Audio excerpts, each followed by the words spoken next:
Good evening, everyone. Good to see you. Thank you for coming. My name is Daniel Cohen. I'm the president of the Baker Institute Student Forum. On behalf of the Student Forum, the Baker Institute Information Technology Policy Program, the Ken Kennedy Institute, and Fondren Library, I want to welcome you all to tonight's Technology, Society, and Public Policy lecture with Alec Ross, Senior Advisor to Secretary of State Hillary Clinton on Innovation. Tonight's topic is social media and diplomacy, the art of 21st century statecraft.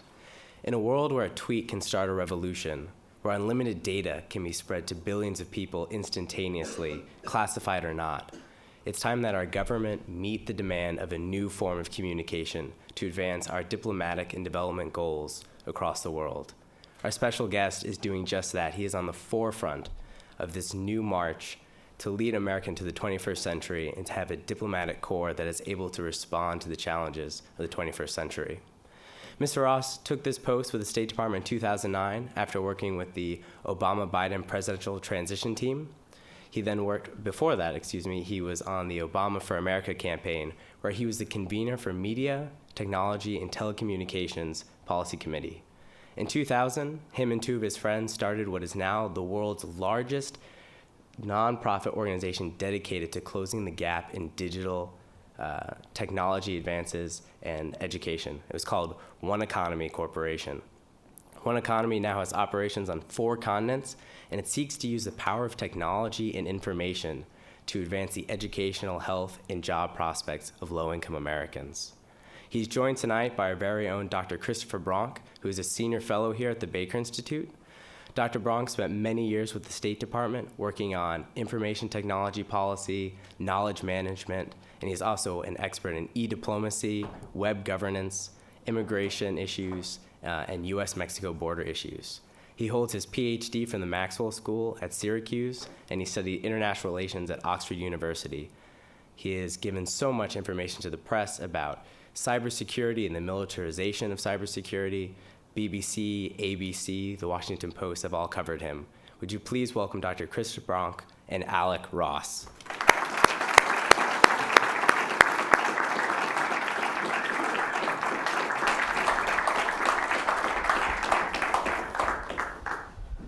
Well, it's good to have you sitting to my right. It's good to be here. I put up some questions. I thought I'd throw out a softball. Okay. Which you're an IT innovator. You know the Valley. So is it Droid or iPhone for you at this point? It's so I got a text message this morning that said my iPhone 5 has been delivered. So I've got an iPhone at home. Okay. All right, so we'll end the softball. Not that cool anymore. 4 years in government. I'm not that cutting edge anymore.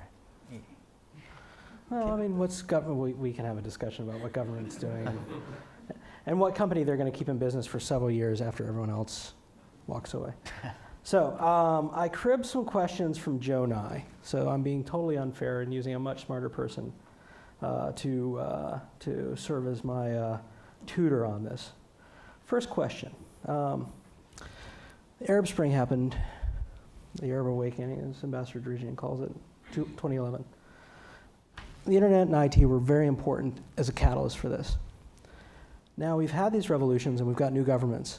What does IT mean in building the institutions that are going to make these countries vibrant democracies? How are you attacking this problem now? So unfortunately, and I'd love to be optimistic about this is an area where I'm actually fairly pessimistic. Okay. I actually think that these tools are easier for tearing things down than building things up.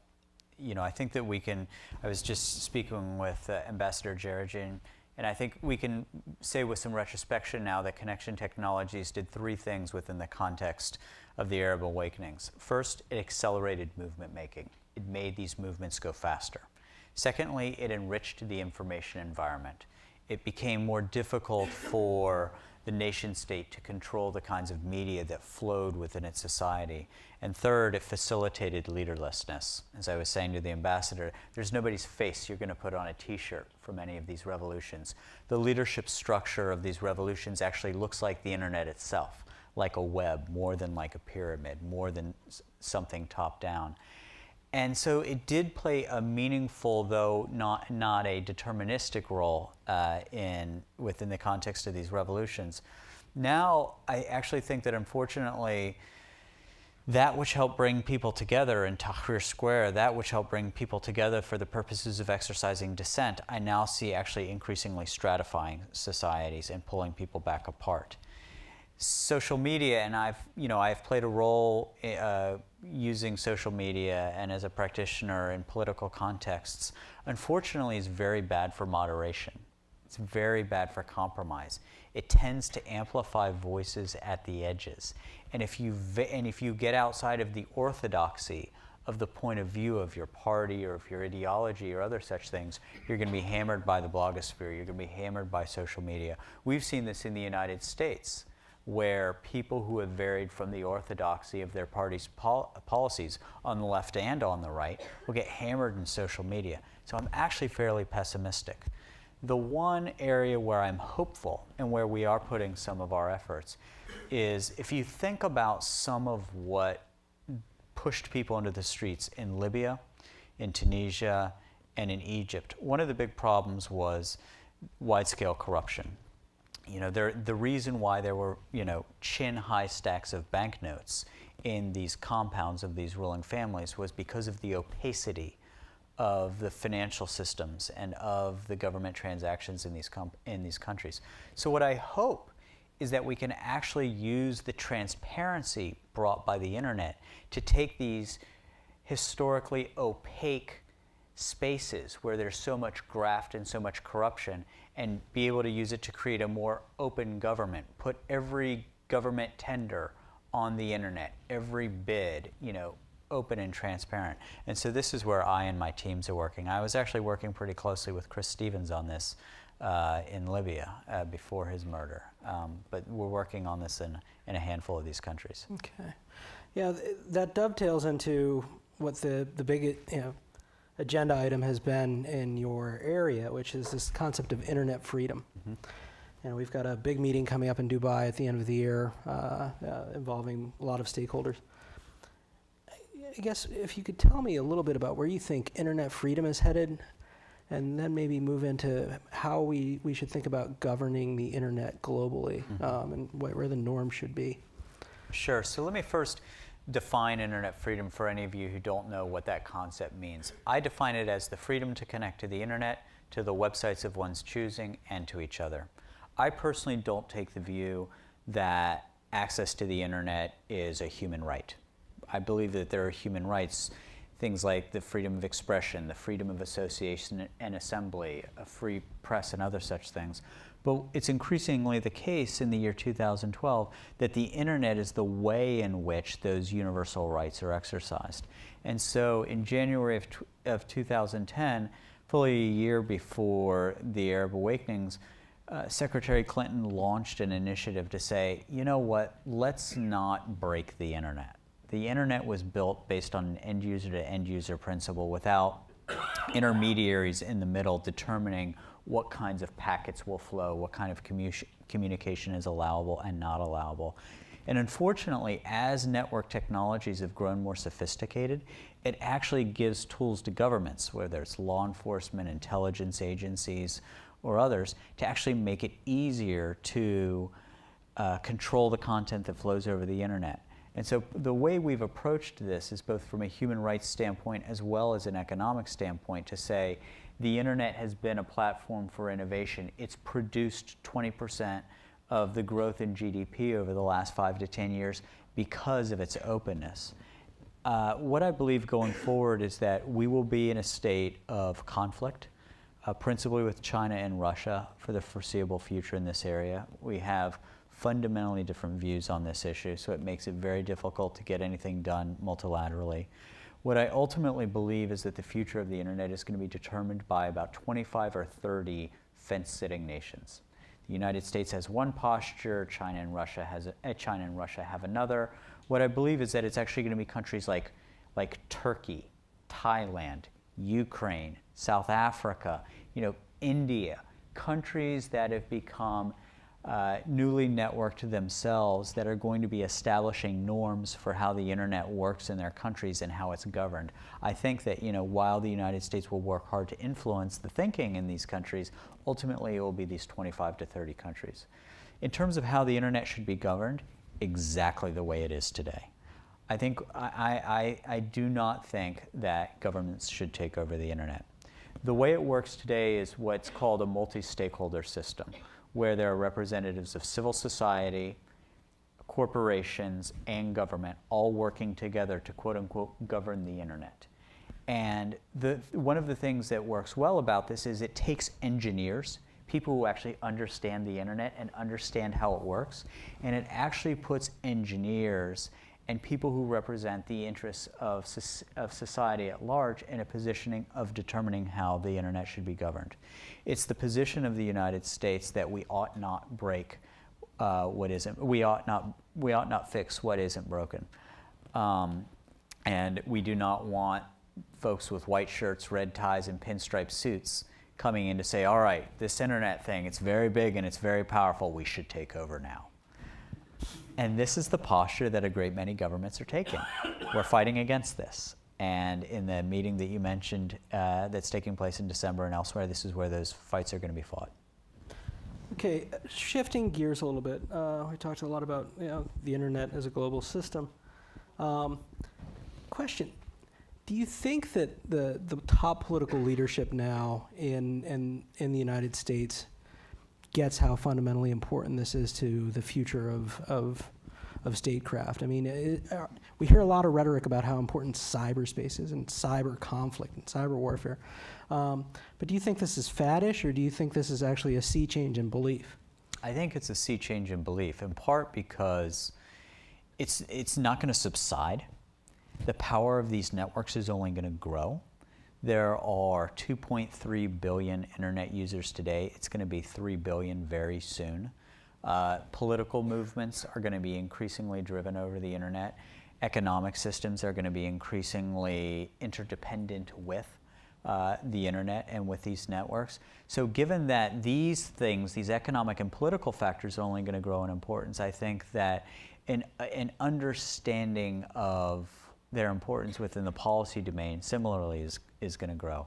If I were getting a master's degree at Rice University and I were thinking about a field that would be a really meaty field for the next 10, 15, 20 years, where there's going to be a lot of new policy making made, where it's going to be really open and where there's not a lot of certainty, this is one of those fields. It's going to be really interesting for the next 15 years. Makes me feel good about my choices in career. Thank you for serving me. I'll try to keep things interesting for you, Dr. Bronk. Okay. Ivory Tower guys, you know. I want to talk about privacy. Mm-hmm. You know, we're so connected. There are 1 billion people now on Facebook sharing information all about themselves. Yet at the same time, and many of these are U.S. firms.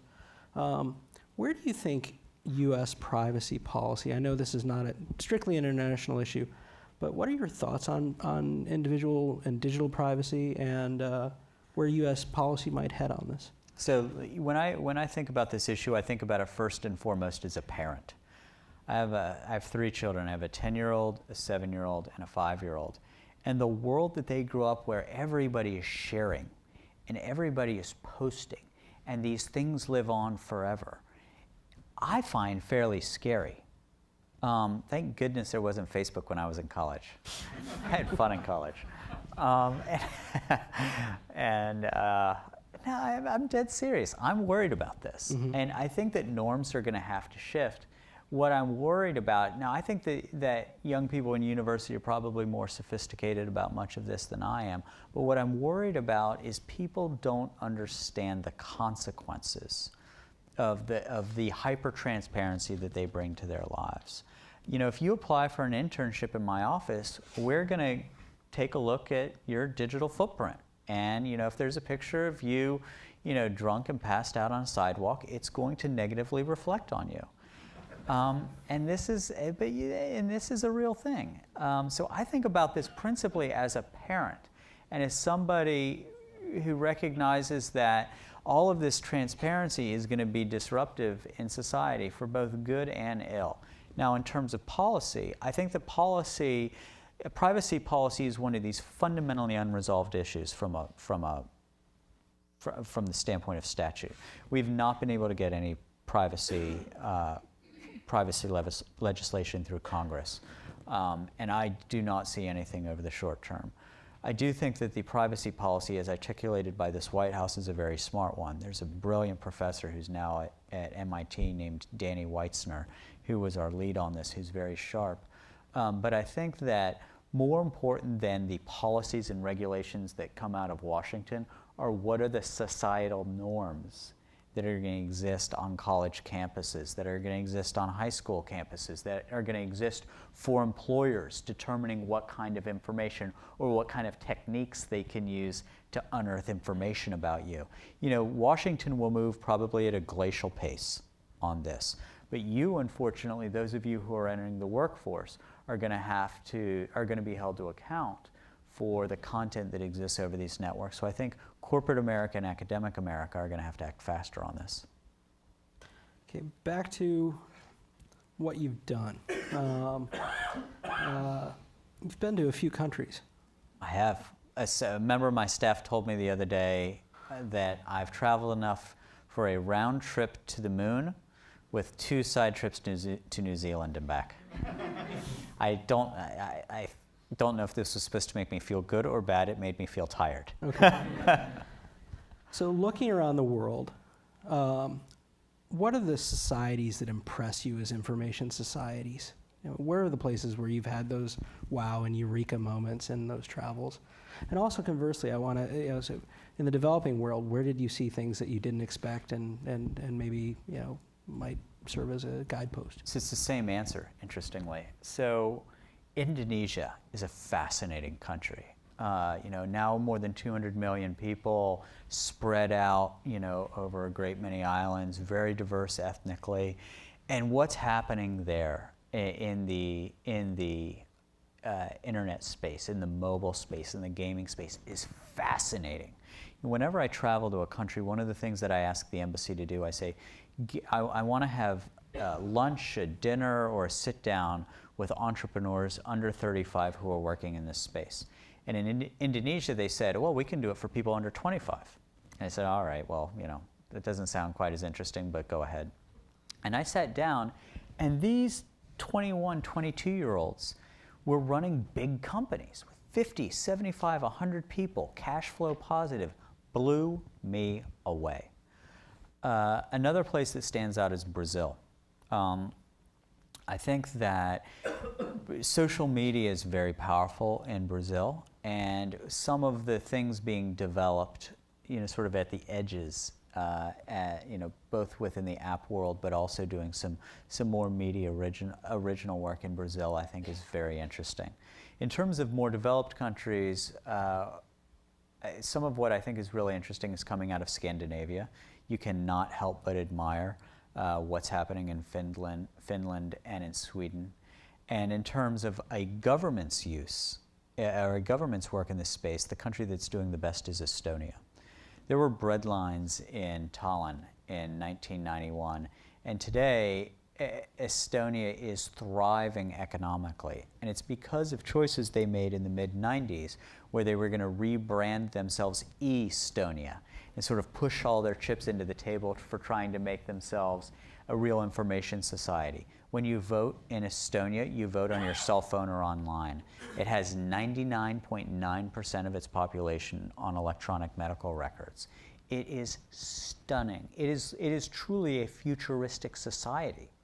It's like you've stepped into 2016 when you're there. And so that's a little bit of a little walk around the world in terms of some of what I've seen that's really impressed me.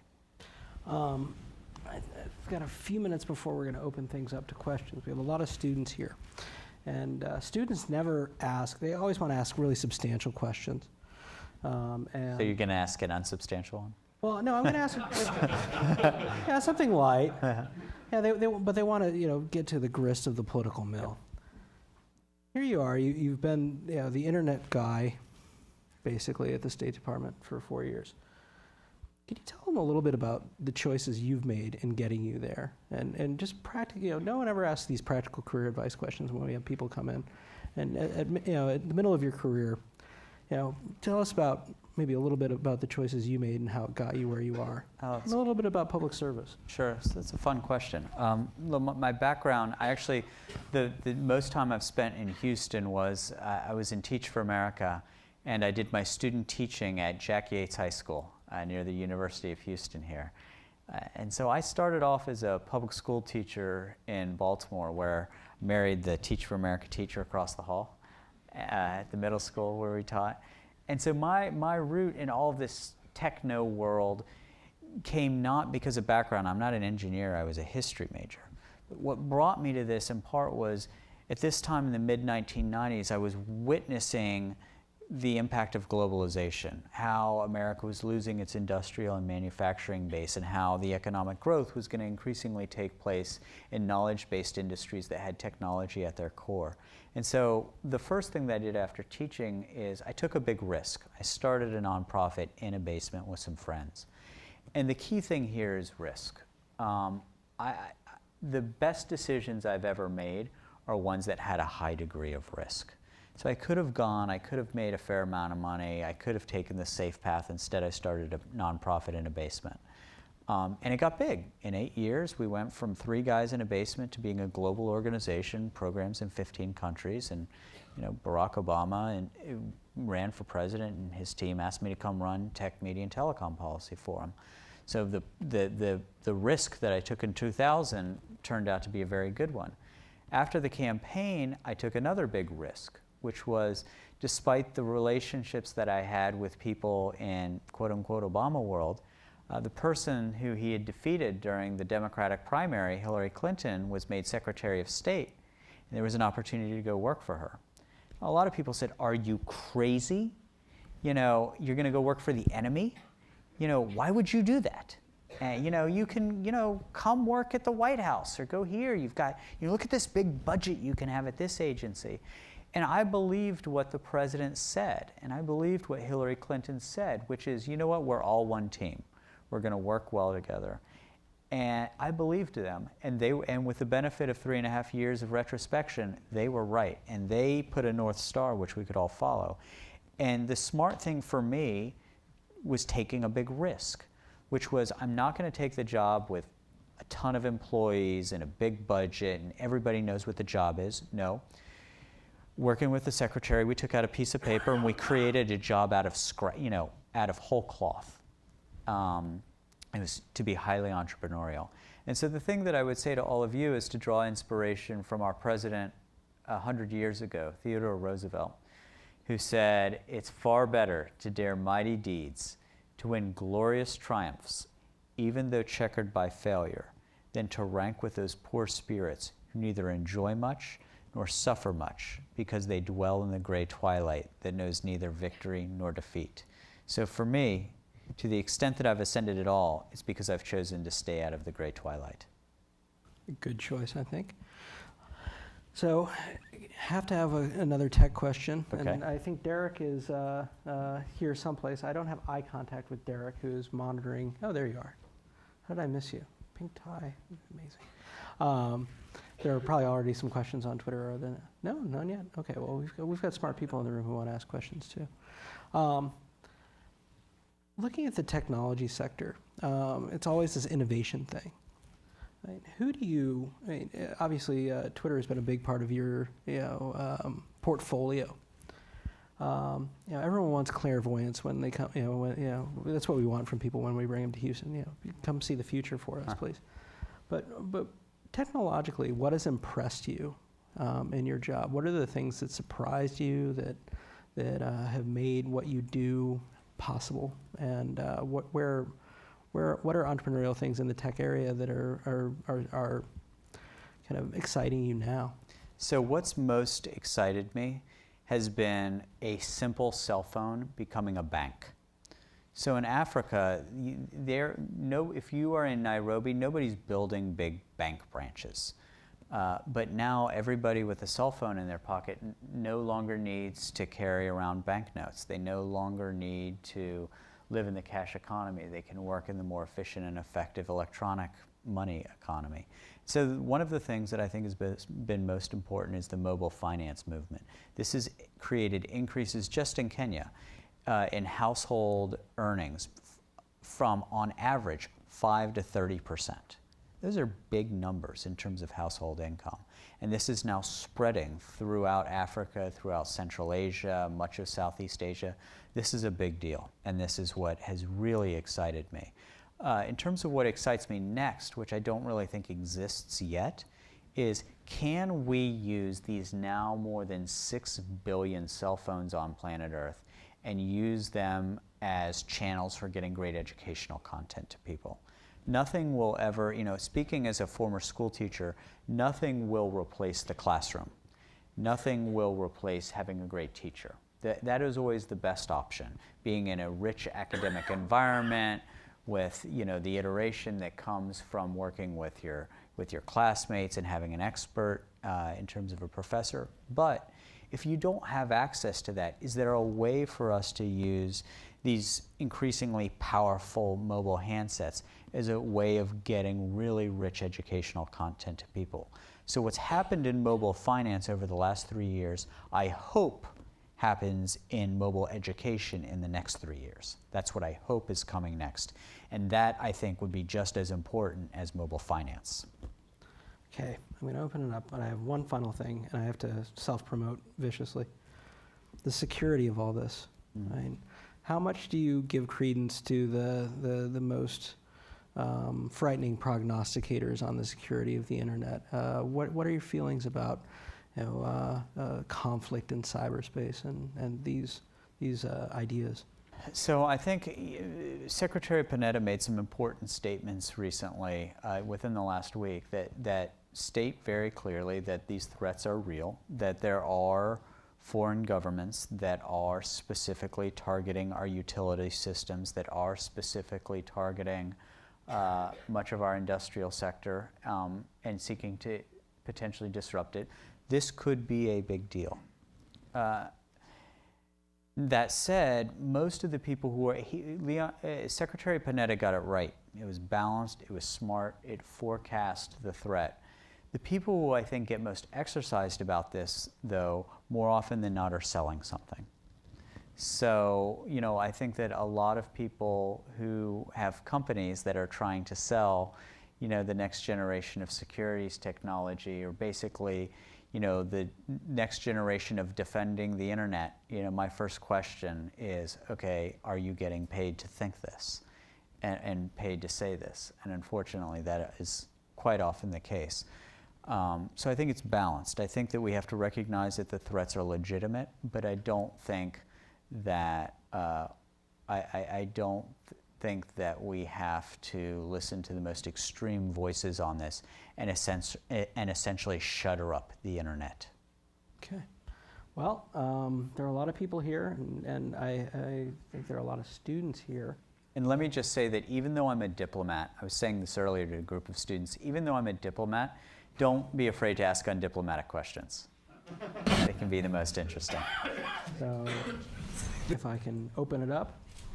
Yes, sir, you? I've heard some things about taxation lately, and can you say a word about that? I don't think that topic has come up. Taxation of the internet. There's a lot of players interested in that.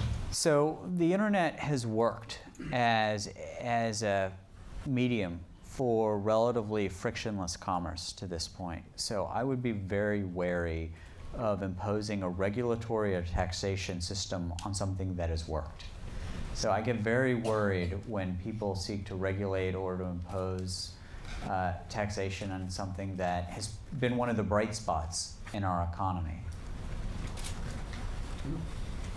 Isabel?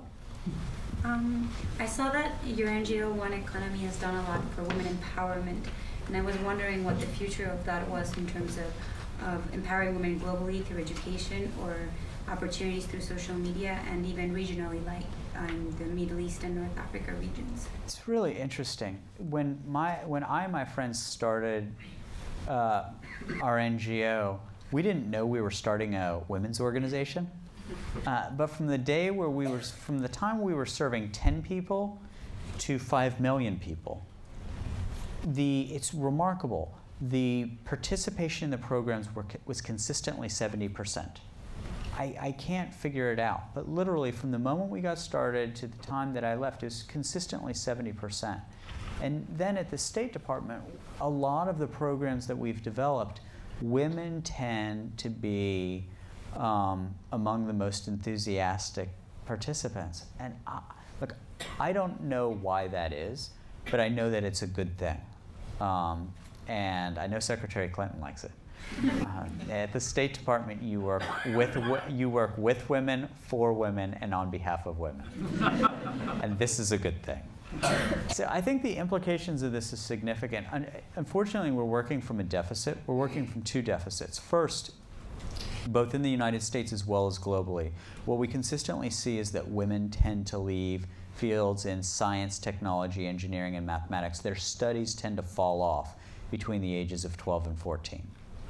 And this then has implications in college. This has implications in the workforce long term. I was really pleased with the group of students I met earlier to hear some of the women around the table who were studying in the sciences and in some technical fields. But as a very practical matter, the math is bad. When you get to college, the gender imbalance of men and women that are going into these fields. When you go to Silicon Valley, it is a very, very, very male environment. The other imbalance is in access. So I've been talking about cell phones. There's currently a gap of about 300 million. There are 300 million more men than women that use mobile handsets. So there is a gender gap here. The research shows that to the extent that women are using these tools, the money that they make from it, they are likelier to reinvest in their community, to invest in their children's education, to hire more people and other such things. And the research shows that men are more likely to use it for entertainment, for other such things. So the data clearly shows that it's better for women to be using these tools and making money than men. So we've been doing programming in this area, but unfortunately we're working from an area of a couple of twin deficits, which is why I think that we, as an American government, need to continue to emphasize STEM education, science, technology, engineering, mathematics education, specifically focused on sustaining the interest of women in these fields once they get into high school and once they get into college. Thank you. One and then two. You seemed to differentiate between the right of free speech and the right of access to the internet, at least is what I heard you say. How do you relate that to the fact that it would appear, at least over the long term, if you're looking out 20 or 30 years, that Newsweek, for example, ended its print editions just recently. Newspapers are in an enormous amount of financial trouble. You can carry that out for quite a ways. Doesn't the internet eventually become the new press where it replaces it over a long time? Not only the press, but the educational, a lot of education, a lot of other things. Well, I think that that's happening now. But the question is the rights framework about the internet specifically, or about the content on the internet? Is it the infrastructure, or is it that which passes through the infrastructure? In 20 or 30 years, who knows what the internet will be? Maybe there will be no internet in 20 or 30 years. Maybe there's some invention we haven't conceived of. Maybe there's something in in the engineering labs here at Rice that's going to rethink and re-engineer all of this. What I do think is that digital technology is both building and destroying business models. In the press, for example, it's destroying certain business models while it's elevating others. And part of why it's important to have an internet freedom agenda is that if you don't have access to an open internet, then you increasingly don't have access to press. You increasingly don't have access to commercial markets. You increasingly don't have access to the ability to engage politically and other such things. So we do heavily emphasize the importance of the open internet. So we do heavily emphasize the openness of the internet itself, but what we aren't doing is going to the United Nations and saying this is an entirely new right. Within Article 19 of the Universal Declaration of Human Rights, it does say people have the right to free expression, and it says over any medium possible. And so we've chosen to interpret that as meaning including the internet, including radio. You know, the medium itself will change and evolve over time. But certainly I agree with you that the internet itself and keeping it open is increasingly indispensable for people to be able to connect and engage with the world. Yes, sir. I was very interested in your comment earlier about Finland and Estonia. I spent August in the Baltic states, and I too was impressed by Estonia and Tallinn. The Soviet legacy in the Baltic states is palpable. Mm-hmm. I think that our arms across the Baltic. You can't be there without feeling the legacy. Right. Yes. How did they go from that to a state that would impress you in a period of 20 or so years? The other thing is, you mentioned gender distribution in the valley. It's just an anecdote, but one thing that seemed obvious to me in the Baltic states is girls seem to run almost everything. Is there a connection? True. I mean, It's interesting. Except, You're right. I suppose. But You're right. No, so as to your first question, how did they go from a place where you feel the deep Soviet legacy to what it is today? And the answer is good government. You know, we oftentimes point out examples of bad government. It was good government. There were Minsk, Belarus, and Tallinn, Estonia had roughly equivalent per capita GDPs in 1991. Both had red lines. Each then made a choice. Belarus chose a neo-Soviet model. Estonia, because of the local leadership, said we are going to choose a more open model, you know, that pivots towards the economies of the future, the principles that we want to exist in society and other such things. They made the right, Belarus made the wrong choice. Estonia made the right choice. So I actually think you have to give a lot of credit to 20 years of good Estonian government for what has been produced there. There's actually been long-term planning that has aligned resources around which society is galvanized. And you can see it today where there's a coalition government. I mean, can you imagine a coalition government in the United States right now? I cannot. But you can. But there is you know, even the partisan politics there, as in many of these places, is more functional, frankly, than our own, or it's more cooperative than our own. So I think this is a case of, you know what, government can do good. Here's the evidence. 20 years ago, people were in bread lines. Today, they're in really good shape. Oh, now we're going to be overwhelmed. Matt, go ahead, put his finger up. And, Question related to transformation. How does the State Department set their social media policies, and how did you set it when you first came into your position? Are there institutional models that you looked to that were doing it right? Right. So the way we did it when I first came in was we just made it up. And we didn't have any policies, we just did what we wanted.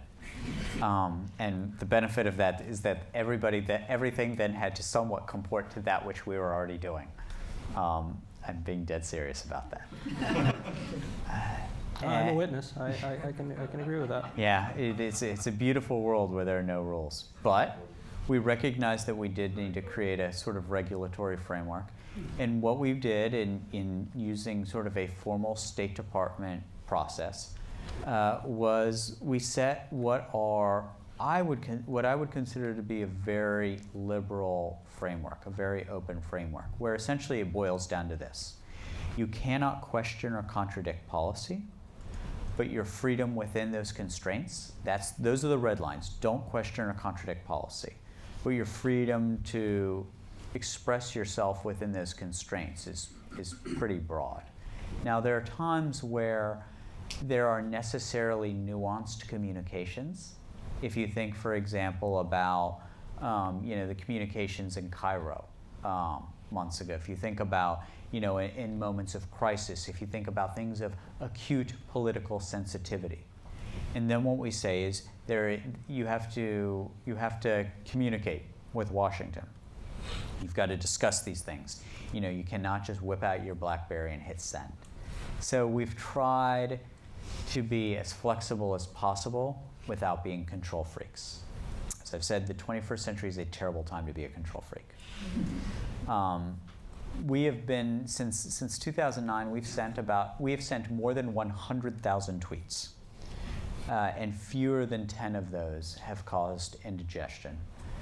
So we're actually doing better in social media, I would argue, than we are in television or radio. We've made more mistakes in television and radio than we have in social media.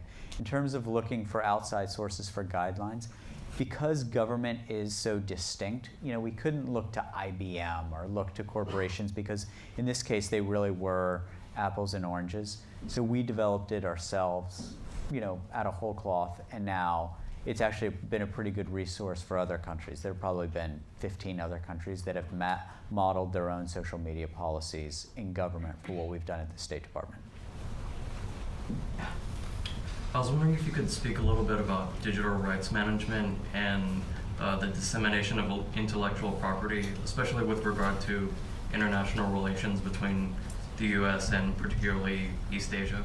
Yeah, so this is one of those things where 20th century intellectual property laws don't mesh well with 21st century tools. And there have been times where the attempt to protect and preserve legitimate intellectual property would undermine the way that the internet has worked. And the line that we've drawn in the Obama administration has said that while we understand the value of intellectual property, we will not support any legislation that undermines the way that the internet works or that could potentially stifle free expression. So for example, there were two pieces of online piracy legislation called SOPA and PIPA, which were strongly supported by Hollywood and by the media communities, and we announced that we would veto these because, without getting too technical, we thought that it would both stifle free expression and, frankly, mess with a layer of the internet that ought not be messed with.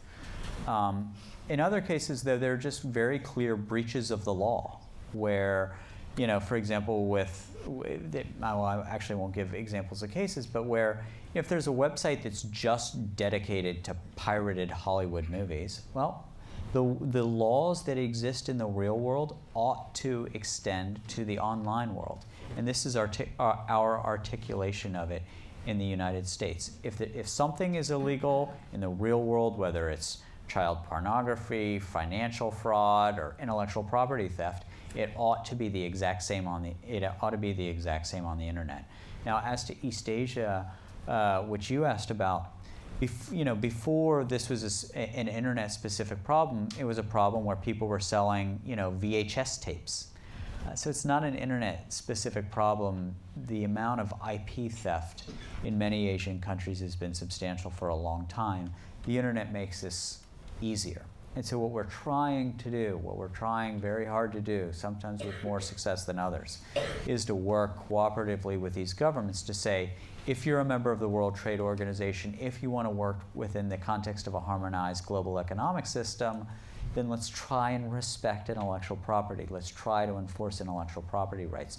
Unfortunately, one of the downsides of the internet is that it tends to work oftentimes against legitimate IP rights holders. We had a Rice alum from a 3-letter agency who came on campus to say hello.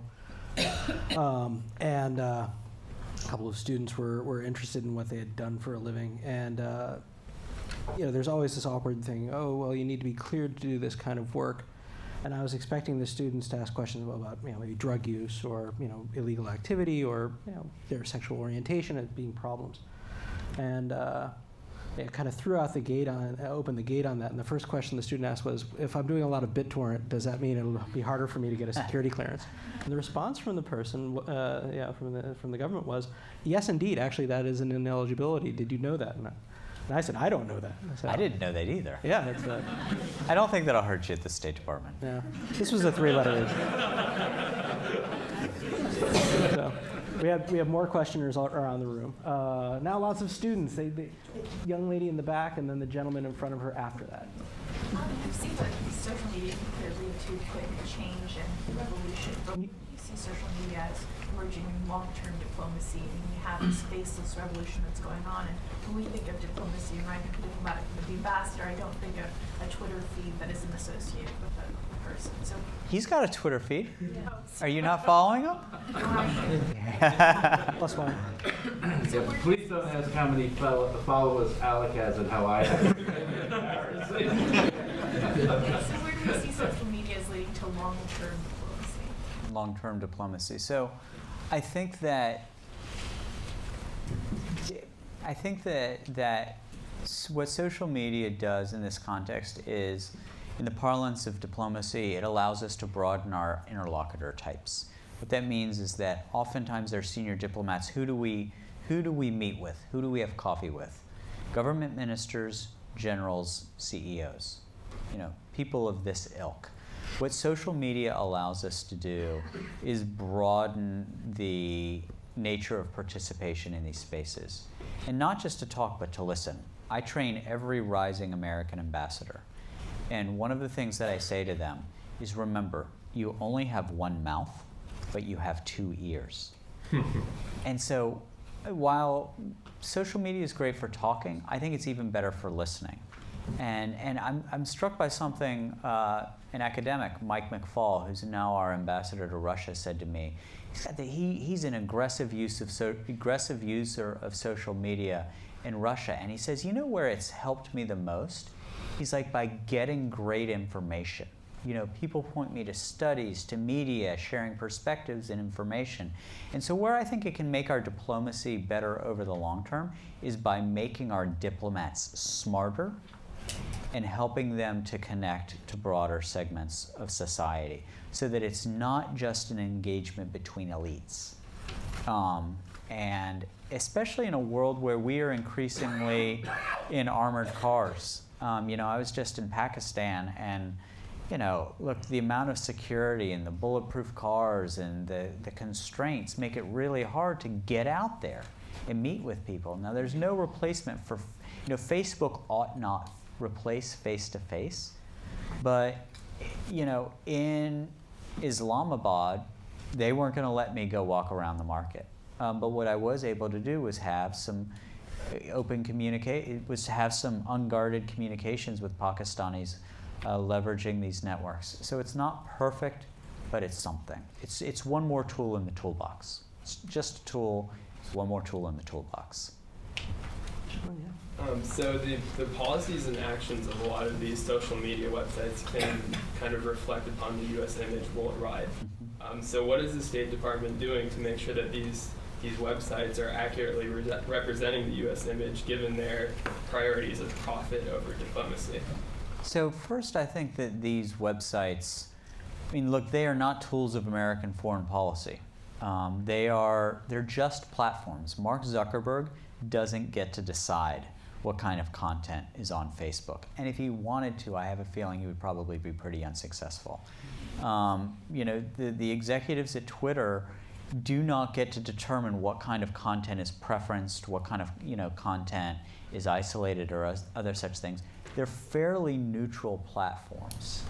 So there's going to be content over it that makes us look good. There's going to be content over it that makes us look bad. And I actually think it's important that we not try to control it. I've been accused many, many times of trying to create a new military-industrial complex with Silicon Valley. I don't have that much power. But even if I did, even if I got all these CEOs in a room and said, all right, guys, let's see if we can overthrow this government, or let's see if we can really, let's see I've got a problem and I want you to help me fix it. they actually couldn't, more often than not, help me if they wanted to, because they really are just platforms that distribute the content that people put on there. You know, I'll point to an example from Egypt. There was I'm going to get the name of the group wrong. I think it was the April 25th movement or something like this. They all pick dates. It confuses me. And it was a very powerful group during the revolution in Egypt. They used California-based Facebook as a way of organizing themselves. But when very senior officials in the Obama administration wanted to meet with them, they said no. It's a Facebook-based group, but they didn't view Facebook, this organizing mechanism, as being American. They viewed it as theirs. With social media being free to the users and a lot of other content on the internet, and if it's not like New York Times or Wall Street Journal, I can get it through an aggregator on my iPad for free. How's this sustainable for the internet in the future? Because the government's websites are subsidized by the people, basically. So how is the private sector going to handle this? So I am not, an analyst for Morgan Stanley who can sort of set out the P&L frameworks for other such things. What I will say is that, if you look at some of the business, if you do just look at the economics of some of these companies, they're pretty impressive. I mean, Facebook is making money. It has, it's making money. It has substantial revenues. The market has valued it at or around $50 billion.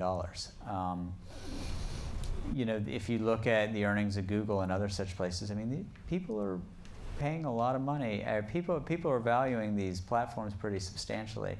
What I'll say is that the market will pick winners and losers. I mean, if social media cannot sustain itself economically, then it'll fail. But where you do have 1 billion people, I think you can probably monetize that. The eventual valuation for that, for what you monetize, maybe it'll be 100 billion, maybe it'll be 20 billion. I don't know, but it'll nevertheless be enough to sustain the platform over the long term. But what I would also say is, even if certain of these platforms fail, like who's to say what's the next big thing in 5 years? Something will be there. I also don't think we need to be overly deterministic about a specific website. And I don't think the United States government should be in the job of picking and choosing winners or losers of which platform, which website we're going to invest in over the long term. It is free. We could leave as easily as anybody else and establish a presence on other ones. That would be terrible for me because I've got 377,000 followers on Twitter, and I'd hate to start from scratch. Yes, sir. Oh, the young man, and then we'll get to you. What do you see the role of social media playing in making Russia and China more free politically? It's a great question. So let me answer China first, which is that I think it's very important. Well, let me first give some statistics. There are 500 million internet users in China, about 500 million. Of those, 400 million use social networking sites. Of those, 250 million, so about 250 million, are under the age of 25, so very young. So we're past the tipping point of wide-scale use of these tools, and it has undoubtedly opened up Chinese society. Now, what does this mean? The mistake I think a lot of Americans and European politicians make is saying, all right, well, it's opening up ipso facto, they're going to be a multi-party democracy, in 10 years. I think that that's the wrong view. I think that anybody who's been a student of thousands of years of Chinese history knows that the future of China is determined by the people of China. And while it might grow increasingly open societally because of how they use these tools, people ought not project what that will mean politically. This does not necessarily mean multi-party democracy, so we will see. What we've seen already, though, is that it's easier to name and shame corruption. It is easier to rout out official acts of wrongdoing. The best example I'll give of this is a train crash that took place in Wenzhou province in July of last year. 40 people died, 190 some odd people were hurt. The Chinese government does that, which it always does, which it gives guidelines to the media to say, okay, this is what happened, blame foreign technology, make sure, government had no culpability or other such things. But what happened is that people who were on the train and who were witness to the train crash knew that the way it was being reported was wrong. And they posted on Sina Weibo, this Chinese social networking site, contradicting the government account. And in the 2 weeks following this train crash, 20 million posts were made by 6 million people. And despite the fact that there are tens of thousands of internet censors in China, they couldn't contain it. They lost control. And so they literally had to reverse their story. So the society's opening up somewhat, but by the same token, one ought not be politically deterministic about it. In terms of Russia, I think it's an entirely different story, where the internet right now is not being censored in Russia. It's fairly open. Whatever censorship takes place is self-censorship. There has been a recent, I think is a libel law imposed there, which, is a way of trying to rout out opposition voices on the internet. I think there's a lot of conflict between the governing and the governed in terms of how social media it should be appropriately used there. I've visited Russia. I've had conversations with Russian officials about this, and I think that they see the internet as a darker and more dangerous place than we do. And I think that you can even see within this discussion on internet governance, they have not given up the notion of control. They are not comfortable with the internet being the Wild West. Yeah, the Russians, discussions I had not too long ago, there's information security for the Russians, and there's cybersecurity. Yeah. Information security is this ideological purity problem, and cybersecurity is don't mess with my computer. I saw a couple, Peter and Moshe, and then maybe a young lady, and then we'll be over time. I believe Estonia was the first country to be hit by a massive cyber attack. Yes. And very possibly it originated in Moscow, and very possibly they used the Russian mafia. Yes. Have you done much studies of the criminal control of social media?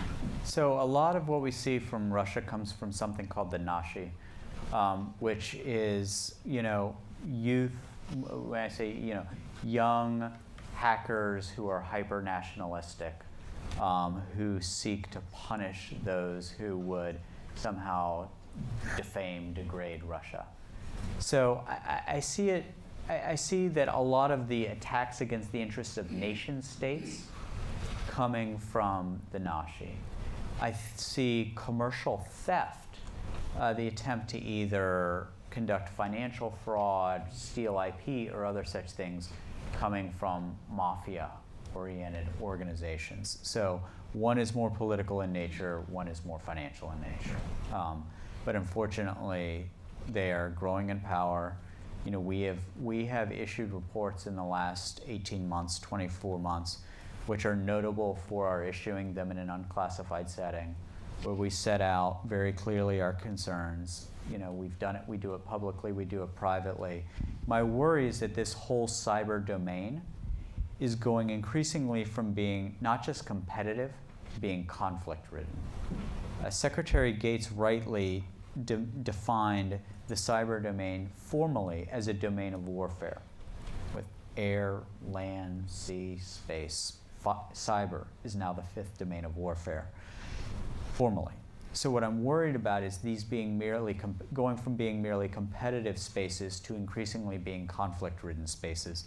And we have to do more and more and more diplomacy to try to calm people down and to try to reduce the offensive posture that countries around the world are increasingly taking here. Are we in war right now? No. It seems that if you look at the relation between us and Iran, then the attack's going one way, attack going the other way. If this is a domain of war, why are you saying we are not in war? Yeah, so I mean, the war is, there's a formal definition of it, and we are well short. I didn't know. What is the formal definition of it? Well, I would defer to the ambassador for the formal definition of it. But no, look, we have not declared war on Iran, and I'll leave it at that. As to what you're referencing, I cannot speak about any alleged offensive cyber actions taken by my or other governments. I can't speak to it. No, I know, but there are pretty open leaks from the administration that we have something to do with various attacks against Iran. And we have seen at least allegation coming from the United States that attacks on us are coming from Iran. So I don't know what is the definition of war, and especially in the cyber domain. What has to happen before we say this is war? But it looks as if I would say maybe not a war, but a conflict, and somebody could correct me on the definition of conflict. So look, it's a very fair question that you're asking, and I can speak very openly about just about every topic under the sun. What I cannot talk about are any alleged activities undertaken by the United States government in the cyber realm. In terms of conflict, we've been very open about how it's an increasingly conflict-ridden realm, and Iran was one of the countries named by Secretary Panetta last week as a country that increasingly looks at this domain as one where it could potentially intrude onto American networks. This goes to the point that I was making earlier, where my worry is that we're going from an increasingly competitive to conflict-ridden environment. And, again, if you are a master's student at Rice University and you're looking to study an area that's going to be fascinating for the next 5, 10, 15 years, this is one of the areas that you can study. And it's one of these, in many respects, there are some similarities and some notable dissimilarities, but in many respects there's some similarities to the period in the late 1940s and early 1950s in terms of nuclear policy. We are sort of pre-norm, early introduction of the new technology, wildly disruptive, and there are not yet the normative frameworks or academic frameworks that existed by, say, 1960. So I actually think that the next 12 years or so will be very important, both academically and in government, to establish normative frameworks and other such things. So at what point one might reasonably ask the question, do we establish treaties, for example, to govern the cyber domain and other such things? There's a lot of interesting work to be done in this area. Fun job. You have the final question of the evening. No pressure. Drawing on more of your experience in the Obama campaign, youths are generally underrepresented when it comes to voting. And there's kind of, at least in England, and I'm assuming the same in America, there's a kind of a lot of tension in the fact that because we are not, the most active voters, we are sometimes maybe our interests are put lower down than those who, do vote. Yet we are overrepresented in the social media area. How did you and how can you, and in the future, reconcile the two so that the body in the social media becomes active body, and social media becomes an active body when it comes to diplomacy and voting? So let me first say, since this is the last question, let me first thank you all for your questions today. These were all very good ones. And if there are any unanswered questions, in the spirit of this session, anybody who asks me a question on Facebook, I promise to answer it. So just message me on Facebook, I'll answer your question. In terms of, you're talking about two asymmetries. Young people are heavily weighted in social media. They are underweighted at the polls. First thing is, young people need to vote.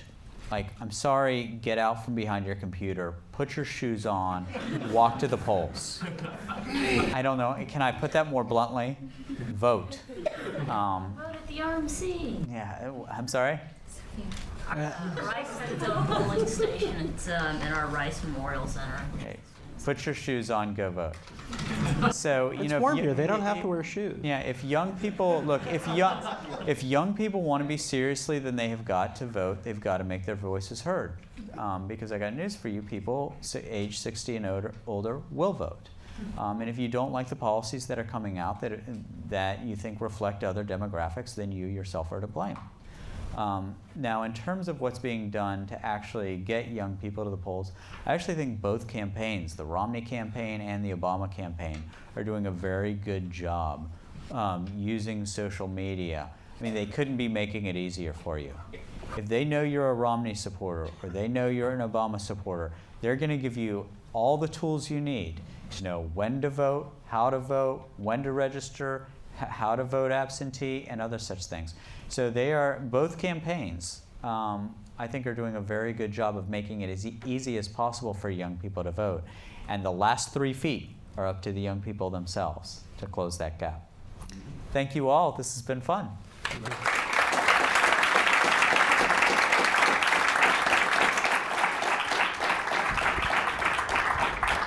Thank you, Chris.